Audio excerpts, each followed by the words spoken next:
So korang tengok macam pakai foundation kan, tapi yang ni lagi best sebab dia sangat-sangat lightweight. Putri dah siap buat kening semua sebab kejap lagi pun nak keluar, tapi Putri malas betul nak makeup So Putri akan pakai this one. Dia daripada Skin Matte dan dia tinted hybrid sunscreen. Packaging dia macam ni guys, just pusing-pusing je, so that jimat space. Kalau korang letak dalam bag ke apa, korang tak akan risau yang benda ni akan patah.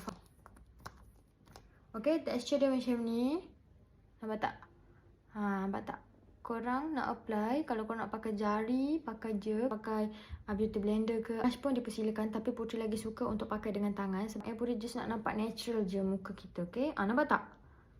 All skin type sesuai tau. Untuk orang yang tan skin, dia tak akan buatkan muka korang nampak kelabu sebab dia follow kita punya colour skin ni. Nampak tak? Nampak tak korang? Yang ni lagi glowing, nampak tak? Dia tutup lah berbanding yang ni. Korang rasa lightweight je, macam korang tak pakai apa-apa. Nampak tengok?